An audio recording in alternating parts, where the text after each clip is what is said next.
फिरोजाबाद लोकसभा की काउंटिंग लगभग पूरी होती जा रही है। कुछ एक दो विधानसभा की बात करें तो वहाँ अभी जारी है, लेकिन टूंडला, सिकोहाबाद, सिरसागंज, जसराना लगभग इनकी काउंटिंग पूरी हो गई है।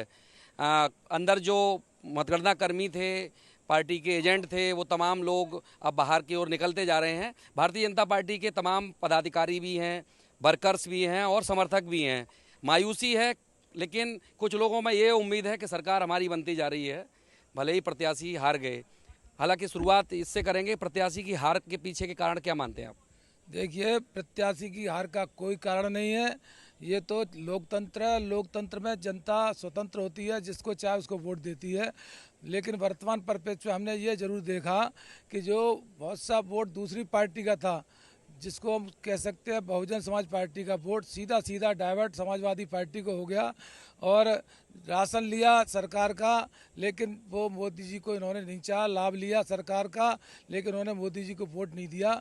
हम इस बात को इस रूप में मानते हैं, हो सकता है भारतीय जनता पार्टी फिरोजाबाद से हारी हो, लेकिन हमारी केंद्र में सरकार मोदी जी के नेतृत्व बनेगी और हम पूरी आशा के साथ फिर से इस लोकसभा में अपनी भारतीय जनता पार्टी का परचम फहराने का प्रयास करेंगे। क्या लग रहा है, जिन जातिगत आंकड़े जो बिठाए थे अभी तक फिरोजाबाद लोकसभा को लेके, वो पूरे क्यों नहीं हो पाए? इनके पीछे क्या लग रहा है कि वोट काटने की स्थिति रही, या प्रलोभन की स्थिति रही, या भाजपा से लोग नाराज थे इस वजह से? नहीं, नाराजगी की शब्द का तो बिल्कुल ही कहीं आकलन है ही नहीं। पूरी तरह से चुनाव प्रचार बहुत अच्छी तरह से हुआ।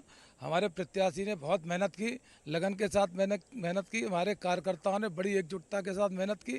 पार्टी का एक एक कार्यकर्ता प्रण प्राण से लगा रहा। अब ये तो चुनाव है, चुनाव में किसकी जीत होती है, किसकी हार होती है, तो चलता रहता है। ये खेल है, खेल भाव से हम तो काम करते हैं। माननीय अटल जी की सरकार पहले आई थी, एक वोट से हम पीछे रह गए, सरकार नहीं बन पाई, तो क्या अटल जी आपके पास आता हूँ, टूंडला विधानसभा के कुछ पदाधिकारी खड़े हुए हैं। क्या अंदर से निकल के आए, क्या आंकड़े हैं जीत और हार के लिए?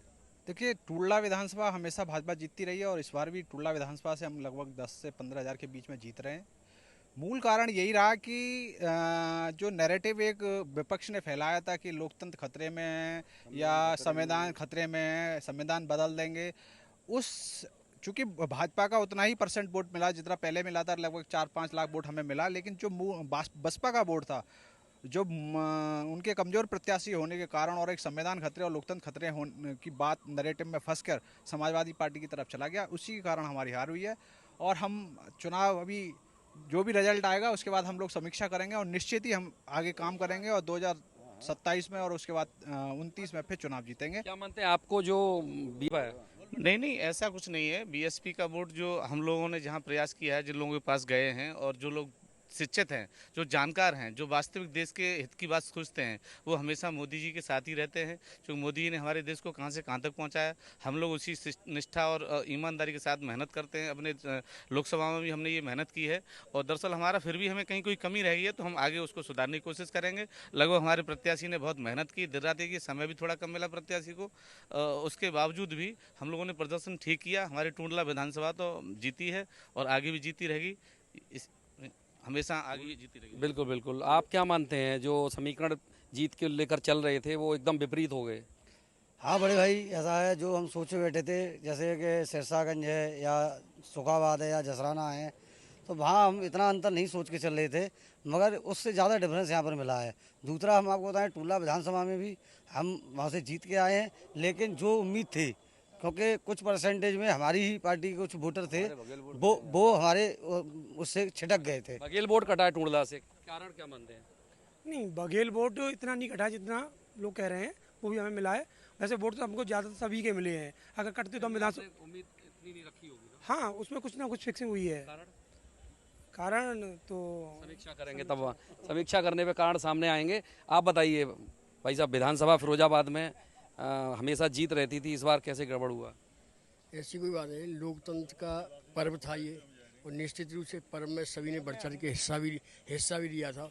और इस सीट को हम क्यों हारे हैं, ऐसी कोई बात नहीं। जातिगत समीकरण सारे हमारे पास अनुकूल रहे हैं, उसके बावजूद भी जिन लोगों को प्रधानमंत्री मोदी ने जो लाभार्थी थे लाभ दिए, सारे काम किए, और राशन का मतलब लाभ लेने के बावजूद भी वोट नहीं मिल पाया? नहीं, उसके बावजूद ये जो है विपक्षी लोगों ने, इंडी गठबंधन वालों ने ये कहा था कि तुम्हारे 400 पार का नारा लगा रहे हैं, ये संविधान बदल देंगे। तो इस डर की वजह से कि अरे हाँ हमारे बाबा साहब हैं और इनका संविधान बदल जाए तो हमारा क्या होगा, ये सब इनकी बात मन में थी। मतलब राशन पे संविधान हावी हो गया। राशन पर संविधान वाली बात भी ठीक है, और मैं इस विषय पर यह कहना चाहता हूं कि मुझे लगता है कि पार्टी के कार्यकर्ताओं को जिस जोश और उत्साह के साथ परिश्रम और मेहनत जो पूर्व के चुनावों में रही है, वो इस बार के चुनाव में देखने को प्राप्त नहीं हुई। कारण क्या मानते हैं? उसका कारण यह है कि पार्टी के कार्यकर्ता जिस आशा और उम्मीद के साथ संगठन में काम कर रहे थे, उस तरह से उनका समायोजन और उनको जिस तरह से भरोसे में लेने की आवश्यकता थी, उनके मान सम्मान और प्रतिष्ठा की पार्टी रक्षा नहीं कर पाई। तो पार्टी के कार्यकर्ताओं ने ये किया या प्रत्याशी के स्तर से? कार्यकर्ताओं ने कुछ नहीं किया। कार्यकर्ता तो जितनी मेहनत उन्हें करनी चाहिए थी उतने लगे नहीं, उसका नकारात्मक मैसेज चला गया। आप क्या मानते हैं भाई साहब, जो बता रहे हैं कि पार्टी के जो समर्थक है उसको विश्वास में नहीं लिया गया? कुछ विषयों पे ऐसा रहा है, जैसे टिकट वितरण पे पूछा नहीं गया। बाकी मैं सोच रहा हूँ कि संगठन ने कार्यकर्ताओं को पूरा सहयोग किया है। बाकी जो बातें हैं वो केवल प्रशासन से जुड़ी हुई हैं कि भाजपा का कोई भी कार्यकर्ता छोटा या बड़ा हो, किसी भी ऑफिस में काम कराने गया तो उसका काम नहीं हुआ। बस यहीं से हताशा कार्यकर्ता में शुरू हुई, जो लास्ट तक उनके मनोयोग को तोड़ दिया उन्होंने, जिससे वो पूरे मनोयोग से काम नहीं कर पाई। मतलब कार्यकर्ताओं की सुनवाई नहीं हुई, इसका भी असर दिखाई दे रहा है, मानते हैं? सही बात है, बिल्कुल भाई साहब सही कहा, बिल्कुल निश्चित रूप से। कार्यकर्ता जैसे हमारे राकेश भाई ने भी कहा था कि कार्यकर्ता को सम्मान कम मिला, और वास्तविकता ये है कि सम्मान कम मिला, क्योंकि जो लोग संगठन में ऊंचे पदों पे और उस पर बैठे हुए हैं, तो निश्चित रूप से कार्यकर्ता जब जाते थे निश्चित रूप से तो उनकी बात सुनने को तैयार नहीं रहते थे। काम करो काम करो, काम करते रहते थे हम इस प्रकार से। और राकेश भाई जो बात कही है बिल्कुल सत्य बात है। और अब क्या बताएं, आगे वाली बात बता नहीं सकते हम, उन्हीं वो कौन सा होटल है उसमें सब बातें होती रही थी। मोनार्क होटल है। और बस सारों को अगर समझो तो राज को राज रहने दो, है? ठीक है। आप विधानसभा के प्रभारी थे तो आपको राज तो रखना पड़ेगा। नहीं, मैं तो आपसे एक बार जितेंद्र जी फिर कहता हूँ, देखिए कार्यकर्ता मेरे विचार से तो कार्यकर्ताओं ने मेहनत की है। अब वो बात अलग है कोई किसी रूप से लेता हो, लेकिन ये तो लोकतंत्र में हार जीत का विषय तो रहता ही है, कोई एक हारता है एक जीतता है। और ये वास्तव में यहाँ का अगर जो आंकड़े देखे जाएं तो आंकड़े के हिसाब से यहाँ पर माइनॉरिटी के वोट पूरी तरह से एकजुटता से पड़े, और जो एमवाई का वोट है यादव वोट एकजुटता से पड़े।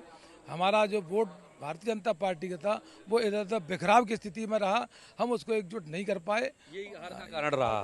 कोई बात नहीं, ये तो देखिए जीवन में लगा रहता है, लेकिन जो समीकरण है, जो विधानसभाएं हैं, 5 विधानसभा में केवल और केवल टुंडला को छोड़कर 4 विधानसभाओं में समाजवादी पार्टी की जीत हुई है। यानी कि बीजेपी का जो बेस वोट है वो नहीं निकल के आया, वोटर हताश रहा, कार्यकर्ताओं में मायूसी रही। इन सब के कारण है कि आज हार का सामना देखना पड़ा। लगभग 1.25 लाख के करीब समाजवादी पार्टी के प्रत्याशी ने लीड बनाए रखे हैं।